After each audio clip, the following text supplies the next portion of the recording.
mois et demi sans vidéo, laisse-moi t'expliquer. La fatigue, le stress, l'anxiété, une belle bande d'enculés. Je reviens en force pour 2019, prêt à tout baiser. Avec ces titres putaclic sur ma chaîne qui t'ont forcé à cliquer. Tu peux quitter maintenant la vidéo vu que la vue était décomptabilisée.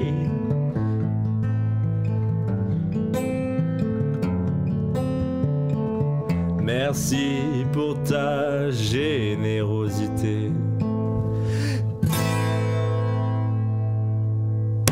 Bonjour les amis, c'est Guib, j'espère que vous allez bien, bienvenue pour une nouvelle vidéo. Ça fait longtemps que je n'ai pas fait de vidéo, 1 mois et demi environ, et pourquoi? Eh bien tout simplement déjà de 1, parce que je suis en train de préparer une vidéo sur un sujet qui ma foi est assez délicat, et surtout quand j'ai commencé à tourner, je me suis vite rendu compte, finalement l'écriture n'allait pas du tout, donc j'étais obligé de tout refaire. Le truc c'est qu'à côté je voyais de plus en plus de sujets sur internet, et j'avais très clairement l'envie d'en parler, vous savez revenir un petit peu le Gibzy d'avant, le Gibzy qui parlait de sujets dont tout le monde s'en foutait, ou pas spécialement, mais donner son avis sur absolument tout, qui t'a cassé les couilles aux gens, et bien c'est quelque chose qui en fait me plaisait et j'ai envie de redevenir comme ça. C'est pourquoi j'ai plus ou moins envie de revenir aussi sur ce format là, en gros du facecam que tout simple où je donne mon avis, tout en vous proposant de donner le vôtre en commentaire. Et aujourd'hui les amis, nous allons parler d'un sujet qui ma foi est assez délicat sur les réseaux sociaux, Bilal Hassani à l'Eurovision. Alors beaucoup de gens en ont parlé sur les réseaux sociaux et je vous avoue c'est assez surprenant. Assez surprenant parce que en soi, l'Eurovision, on s'en bat les couilles. Alors peut-être qu'il y en a certains qui ne connaissent pas l'Eurovision, alors qu'est-ce que c'est? L'Eurovision pour faire simple c'est une sorte de concours où chaque groupe ou artiste représente un pays et à la fin sous forme de vote, donc vote par téléphone et vote par pays, à la fin nous avons un vainqueur, le vainqueur d'ailleurs qui a le plus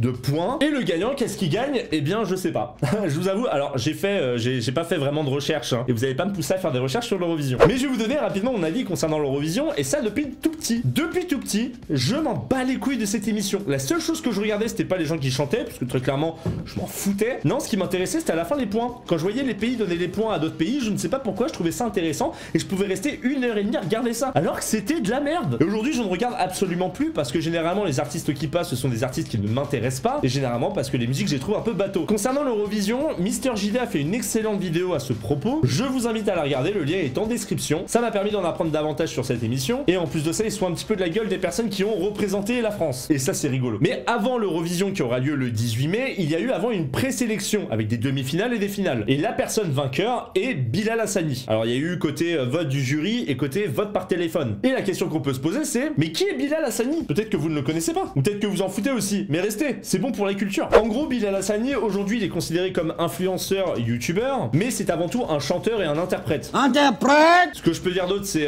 il est gay, il porte des perruques, et il est gay. Oui, alors je dis ça par rapport à ce que je vois constamment sur les réseaux sociaux, parce qu'en fait je me rends vite compte que ce qui est mis en avant c'est pas spécialement sa musique, mais ce qu'il est lui personnellement. Alors c'est quelqu'un qui est gay, c'est quelqu'un qui s'assume surtout sur les réseaux, il porte des perruques, il s'en bat les couilles du jugement des autres, mais il y a eu beaucoup trop de problèmes autour de cette destination Eurovision, et justement je voulais plus ou moins y répondre tout en y apportant mon avis, par rapport aux questions que les gens se sont peut-être posées, et par rapport aux remarques que j'ai vues. Alors tout d'abord la question qu'on peut se poser c'est, Bilal a gagné l'Eurovision, mais pourquoi il l'a gagné? Est-ce qu'il a gagné réellement par rapport à son talent artistique? Alors, je vais vous mettre un extrait très rapide de Bilal Hassani.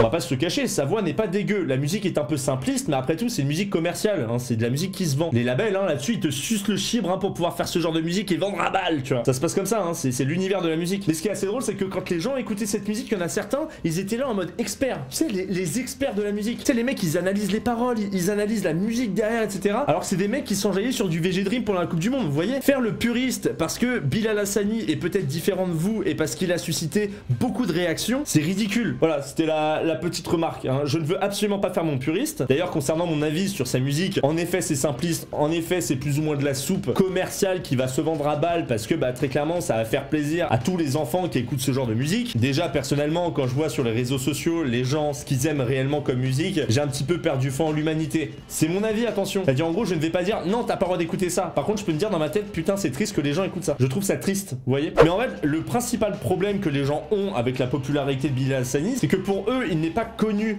parce qu'il est bon, mais il est connu parce qu'il est gay. Et là, c'est très problématique. En effet, c'est très problématique parce qu'au final, ça casse un petit peu l'image de l'artiste en lui-même. Vous savez, être connu par rapport à notre apparence et pas par rapport à notre talent, ça casse complètement l'image de l'artiste en lui-même. Premièrement, est-ce que ça enlève son talent musical? Et la réponse, je vais vous la donner, absolument pas. Absolument pas. Et justement, je vais enchaîner en répondant à la prochaine question que je me suis posée. Est-ce que lui, il a cherché ça? Est-ce qu'il a cherché à mettre en avant son homosexualité pour réussir dans la musique? Eh bien, je ne pense absolument pas. C'est quelqu'un qui, à la base, était artiste, c'est quelqu'un qui s'affirme et c'est quelqu'un qui n'hésite pas à sortir avec cette apparence-là. Après, concernant la musique, il s'en est toujours un petit peu battu les couilles. Il fait sa propre musique et ça plaît ou ça ne plaît pas. Et d'ailleurs, dans un article que j'ai vu de Marianne, alors attention, ce sont des médias. Je ne suis absolument pas pour les médias, mais je suis obligé de lire des médias pour m'informer sur la personne. Donc, à prendre avec des pincettes. Mais tout simplement, Bilal Hassani a refusé à 10 ans un contrat avec un label pour divergence artistique. C'est-à-dire, en gros, il n'était, je pense, pas d'accord avec le label. Le label, ce qu'il voulait lui imposer lui. Hein, parce que, celles et ceux qui ne savent pas, les labels de musique comme Universal, Sony, etc. ont tendance à imposer aux artistes ce qu'il faut faire pour juste vendre. Et eux, ils s'en battent les couilles. Ce qui compte, c'est que tu vendes des disques, c'est que tu vendes des produits dérivés. C'est pour ça que généralement les artistes qui viennent d'Universal, Sony, etc. font pas plus de 3 ou 4 ans. Simplement, ce sont des pions, ce sont des marionnettes. Ils les utilisent pendant 3-4 ans, hop hop hop hop, ça fait un petit peu de fric et puis ça fait un petit peu de fric pour l'artiste. Pas tant que ça, attention. Et puis après, une fois que c'est fini, tu dégages. Ça, ce sont les gros labels de musique. Et c'est pour ça d'ailleurs que les labels indépendants existent aujourd'hui. C'est pour contrer un petit peu ce marché-là qui est plutôt dégueulasse. Mettre en avant l'apparence et juste vouloir vendre sans avoir de passion réelle, c'est complètement dégueulasse et immoral. Mais ça se vend, hein, et vous l'entendez en boîte de nuit. Hein, ça se vend ces musiques, malheureusement. Mais en fait, ce qu'a dit Bilal Hassani, c'est qu'il ne voulait pas ressembler à une star comme Justin Bieber. Et ça, c'est modeste de sa part, parce que dans la société actuelle, beaucoup de gens jugent sur l'apparence pour écouter de la musique. Je suis désolé de vous le dire. En effet, Justin Bieber, c'était principalement son apparence. C'est quelqu'un qui a un grand talent musical, c'est quelqu'un qui chante très bien. Et en fait, au final, les labels se sont juste servis de lui pour vendre à balle, en profitant un petit peu de sa communauté de très jeunes. Et quand tu vois à quel point il a mal tourné aujourd'hui, bah c'est pas positif du tout. Ou encore, je ne sais pas, les One Direction par exemple, qui eux ne vendent pas spécialement par rapport à leur musique. Et d'ailleurs, il y a eu des grosses affaires de plagiat avec ce groupe, mais ils vendent parce que ah mais Liam Payne, il est trop beau quoi. Oui, je connais Liam Payne, ne m'en voulez pas. Ce que je veux dire, c'est que malgré le fait qu'il pourrait jouer sur son apparence pour vendre davantage et se mettre en collaboration avec un label, ce qui lui permettrait de faire énormément de tournées dans le monde, ou au moins en France, et vendre à balle, et ben lui, il préfère rester modeste, tout en sachant que son apparence va jouer, mais il reste quand même lui-même et il fait sa musique. Et franchement, c'est tout à son honneur. Le problème, c'est que c'est quelqu'un de modeste, mais on arrive quand même à le détester. Et là, justement, c'est magnifique transition sur le point suivant. Pourquoi on arrive à le détester? Les médias. Les médias, je le redis encore une fois, les médias. Les médias protègent Bilal Hassani comme si c'était Michael Jackson. Alors que ce mec veut juste vivre tranquille. Alors, il y a plusieurs problèmes qui se sont mis en travers du chemin de Bilal Hassani. Déjà, c'est un homosexuel, donc forcément, il va prendre beaucoup de remarques par rapport à ça. Certains vont même le menacer de mort, certains vont l'harceler, chose qui est complètement dégueulasse, on va pas se le cacher. À côté de ça, ce n'est pas spécialement parce qu'il est homosexuel, mais surtout parce qu'il est connu qu'il va se prendre aussi ce genre de choses-là, que ce soit insultes, menaces, etc. Et ça, je vous jure, et j'en ai déjà fait les frais comme beaucoup de youtubeurs, à partir du moment où tu commences à avoir un tout petit peu de popularité, t'as forcément des gens qui ragent sur toi, mais qui t'en veulent à mort alors que tu ne les connais pas. Mais ils vont quand même essayer par tous les moyens de te nuire. Et ça existe partout dès que tu as un tout petit peu de popularité. Même quand tu as un travail, par exemple, il y a toujours des gens qui veulent couper la tête des autres pour pouvoir arriver au niveau supérieur. Alors que toi, tu fais tes bails dans ton côté et ça se passe très bien. Mais des fois, comme ça se passe mieux que la personne qui veut couper des têtes, et ben cette personne-là va rager, va pas arrêter de cracher sur ta gueule, quitte à lancer des fausses rumeurs. Parce que ça fait partie de la vie. Et malheureusement, la jalousie, il y en aura toujours partout. Mais là, je vais vous montrer un extrait vidéo qui parle de Bilal Hassani, donc qui a été victime d'homophobie sur les réseaux. Et c'est une interview d'un certain Mounir Mahjoubi. Je ne sais pas si je le dis bien, je suis désolé par avance. Mais je vous laisse juste écouter ce qu'il a à dire. Mounir Mahjoubi, vous connaissez Bilal Hassani ? Je le connais pas personnellement, mais je lui ai exprimé tout mon soutien pour sa qualité de chanteur, pour tout l'espoir que j'ai en lui pour qu'il nous fasse gagner la France à l'Eurovision. Originaire du Maroc comme vous, et comme vous, il ne cache pas son homosexualité, les Français l'ont désigné pour les représenter à l'Eurovision. C'est le nouveau visage de la France ? C'est un des visages de la France, c'est surtout une très belle voix. Je suis sûr qu'il fera gagner la France à l'Eurovision, mais lui aussi sur les réseaux sociaux, c'est pas facile. Et demain matin, je vais recevoir avec Marlène Schiappa ses avocats, les associations qui le soutiennent, qui ont décidé de mener plusieurs dizaines, près d'une centaine de plaintes contre des personnes qui, de façon ciblée, ont tenté de l'insulter et de le menacer. Et nous voulons les rencontrer pour voir quel était l'objet de cette démarche, quelles sont les difficultés qu'ils ont rencontrées, parce que nous allons nous engager, le gouvernement va s'engager pour faciliter ces démarches-là en général, et plus globalement, nous l'avons annoncé en 2019, une loi sur la lutte contre les contenus haineux, violents et le harcèlement en ligne. Parce qu'effectivement, d'un côté, Bilal Hassani a été élu par le public français, et de l'autre, il a dû porter plainte parce qu'il a reçu énormément d'insultes homophobes, racistes sur les réseaux sociaux. C'est aussi ça le nouveau visage de la France ? Alors, là... Très clairement, je pense que c'est la conclusion de tout ce qui a pu se passer. En gros, pour faire simple, qu'est-ce que dit ce mec-là? Bon, on va passer à côté de la journaliste qui demande quand même si c'est le nouveau visage de la France sur Internet, le racisme, l'homophobie, etc. Parce que ça reste les réseaux sociaux, donc je pense qu'elle est un petit peu déjà larguée. En gros, ce qu'il est en train d'expliquer, c'est que le lendemain, il a rendez-vous avec les avocats de Bilal Hassani, avec Marlène Schiappa.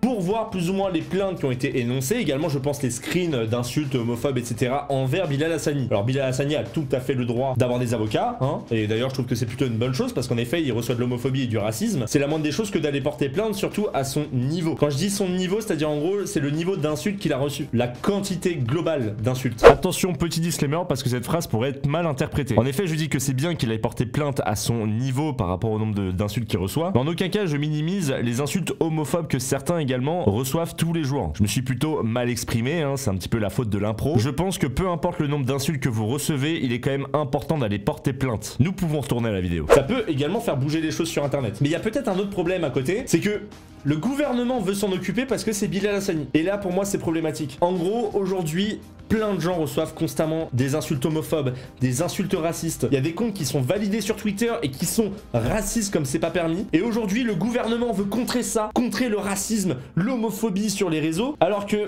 non, ça marchera pas. Ça ne marchera pas. Parce qu'il y a beaucoup trop de monde en fait sur les réseaux. Mais malheureusement, c'est le gouvernement français. Et on sait que ça ne marchera pas. Deuxième petit disclaimer parce que cette phrase pourrait être mal interprétée. Je ne dis pas que c'est mauvais en soi que le gouvernement veuille s'en charger de cette affaire. Parce que c'est bien. Ils veulent également combattre l'homophobie, le racisme sur les réseaux sociaux. Et le problème, c'est que Twitter a validé beaucoup de comptes de gens qui se permettent d'être homophobes, racistes. Et qui des fois d'ailleurs bossent soit pour le gouvernement ou soit pour un média qui travaille pour le gouvernement. C'est cette hypocrisie-là en fait qui me fait chier. Mais bon, vous me connaissez. Des fois j'ai du mal à m'exprimer. Bref, on retourne à la vidéo. Ce que je veux dire derrière tout ça, c'est que je trouve que c'est une bonne chose de faire ça, d'aller porter plainte de la part de Bilal, parce que Bilal ne s'est pas pris que des insultes pendant la période de l'Eurovision, c'était bien avant, il avait même fait une vidéo en rapport avec ça. Mais le problème, c'est que le fait de trop le médiatiser, ça va attiser encore plus la haine des gens sur les réseaux. Et là, la question que je me pose, c'est est-ce que Bilal est pour toute cette médiatisation? Je pense qu'on n'aura jamais la réponse, mais je pense que non en fait. Parce que le fait de médiatiser autant Bilal, ça le met encore plus en avant et il risque de se prendre encore plus d'insultes derrière, et surtout venant de médias. Les médias sont détestés sur les réseaux, donc de savoir que Bilal est en collaboration avec les médias, avec toutes les associations qui luttent contre l'homophobie, bah ça attise encore plus la haine. Et je vais vous parler d'une troisième catégorie de personnes, donc hors association et hors médias, ce sont les personnes condescendantes. Parlons-en très rapidement. Je ne sais pas si vous savez, le moment où Bilal Hassani a gagné la destination Eurovision, plein de gens ont partagé donc sa victoire en disant tiens dans la gueule les homophobes, c'est bien fait pour votre gueule. Vous savez, le fait vraiment de narguer les gens. Et en fait, le réel problème qu'il y a derrière, c'est que ce n'est pas en étant condescendant que vous allez arranger les choses. Là, ce que vous allez juste faire avec ce genre de tweet complètement condescendant, alors, le fait de narguer ceux qui étaient contre sa victoire, et pas spécialement parce qu'ils sont homophobes, c'est juste parce qu'ils aiment peut-être pas sa musique, ou qu'ils apprécient un autre artiste, bah vous allez juste attiser la haine envers Bilal, alors que certains s'en battaient les couilles à la base. Mais le fait de voir ça, ça fout la rage en fait. Et si vous prenez pas assez de recul, et si en plus de ça les réseaux vous cassent les couilles constamment, là c'est fini. Là il y en a certains, ils vont avoir envie de frapper Bilal Hassani alors que le mec n'a rien fait. Lui, il veut juste réaliser son rêve en fait. Il vous a rien demandé, Les gens condescendants, il vous a rien demandé. Moi, je m'en rappelle à l'époque où j'étais complètement condescendant sur les réseaux, je m'en suis pris plein la gueule et les gens me détestaient de plus en plus. Mais c'était logique en fait. C'était logique. Faut pas être condescendant. Vous pouvez avoir une discussion normale, vous pouvez exprimer votre joie envers quelqu'un qui gagne parce qu'il est gay à la base et vous dites putain c'est quand même une avancée, ça fait plaisir de voir qu'il représente la France, sans pour autant devoir narguer ceux qui sont contre ça. En plus vous allez vous aussi vous faire insulter, vous gagnez rien derrière, vous gagnez que dalle. Et je voudrais finir avec un dernier tweet que j'ai vu du coup sur Twitter justement de TPMP. Alors le tweet est le suivant: clash. Dessin satirique, insulte. Pourquoi Bilal Hassani suscite-t-il autant de haine? C'est violent quand même. C'est violent de poser une question de merde comme ça. Ça on dirait trop genre, je sais pas moi, les trucs genre Vice ou les... Tu sais les trucs à la con de médias de merde là, qui te met 75 000 pubs juste pour te faire cliquer comme des connards. BuzzFeed, pardon excusez-moi, c'était BuzzFeed principalement. Mais en fait, ce qui s'est passé derrière, c'est que Bilal a répondu et il a mis, il y a surtout beaucoup d'amour, plein de messages de soutien. Qu'est-ce que vous voulez dire de plus? Le mec, il reçoit en effet des insultes, mais lui il veut partager de l'amour. Pourquoi les médias ont tant besoin de s'occuper de ce mec là? Eh bien tout simplement parce que ça fait réagir les gens. Et ça fait du clic par exemple pour TPMP sur Twitter. C'est tout ce qui compte. Ils s'en battent les couilles de Bilal Hassani. Ce qui compte juste c'est que les gens répondent en dessous le tweet pour faire de l'impression. Et ça en devient triste en fait. Il y en a certains ils sont en train d'utiliser Bilal Hassani pour faire du clic en faisant semblant de le défendre parce qu'il faut bien se déculpabiliser. Oui alors c'est la société actuelle hein, sur les réseaux, besoin de se déculpabiliser surtout. T'as pas le droit de dire juste je n'aime pas Aya Nakamura. Non faut dire j'aime pas Aya Nakamura mais je suis pas raciste. Sérieusement, on en arrive à là aujourd'hui? Il faut se justifier sur tout ce qu'on a comme avis? C'est ridicule. Bilal essaie juste de partager de l'amour et de réaliser ses rêves et en fait au final il fait chier personne. Ce sont les médias qui cassent les couilles derrière. Je trouve que ça a été juste un festival d'interprétation concernant l'Eurovision. Et peu importe la manière dont Bilal Hassani va être connu par rapport à la musique, quoi qu'il arrive, il y aura toujours un jugement qui sera fait de manière physique. Ce qu'il faut juste lui c'est qu'il prenne assez de recul comme il arrive à le faire encore aujourd'hui. Et pourquoi je voulais vous donner mon avis là-dessus? Parce qu'en fait je me rends compte que Bilal Hassani c'est quelqu'un que un peu osef, mais en fait au final je le connais beaucoup plus pour tous les dramas qu'il y a eu autour de lui plutôt que pour son contenu. À la base je m'en battais les couilles comme je pense la majorité des gens concernant l'Eurovision, mais en fait au final on l'a carrément vu en tweet tendance l'Eurovision. Parce que c'était Bilal Hassani. Alors libre à vous de ne pas soutenir Bilal Hassani pendant l'Eurovision. Moi je le soutiendrai pas parce que je regarderai pas l'Eurovision. Mais ne soyez pas hypocrite envers vous-même. Si de base vous n'étiez pas intéressé par l'Eurovision et que vous êtes là à être complètement déchaîné sur les réseaux, pardon excusez-moi j'ai frappé dans mon micro, en disant ouais c'est pas normal qu'un mec comme ça représente la France. Alors que justement de base vous regardez pas ce contenu. Bah c'est que vous êtes juste hypocrite envers vous-même. Mais attention, pareil de l'autre côté. Si vous aimez la musique de Bilal Hassani juste parce qu'il est gay et parce qu'il l'assume, c'est tout aussi hypocrite en fait. Enfin donc voilà, je voulais juste vous donner mon avis. Ça faisait longtemps que je n'avais pas fait de vidéo comme ça. Ça m'a fait beaucoup de bien. Voilà, j'attends un petit peu vos réponses en commentaire, surtout vos avis par rapport à ce sujet-là. J'espère que vous aurez écouté le mien, j'espère que vous l'aurez compris aussi. Mon but n'est pas de nuire à Bilal Hassani ou de nuire envers ceux qui ne sont contre Bilal Hassani ou qui sont homophobes ou qui sont racistes, je m'en bats les couilles. Mon but c'est juste de porter mon avis et je n'ai visé personne derrière. Bah mis à part Bilal du coup parce que bah je parle de lui. Mais j'avais besoin d'en parler, voilà. Ça trottait un petit peu dans ma tête, je me suis dit bah autant le faire directement en vidéo. Et ça m'a fait du bien, ça fait du bien de revenir comme ça. Bref, merci à tous ceux qui ont suivi cette vidéo. On se retrouve très vite pour une prochaine analyse. Je vous fais des bisous et je vous dis à la prochaine. Ciao.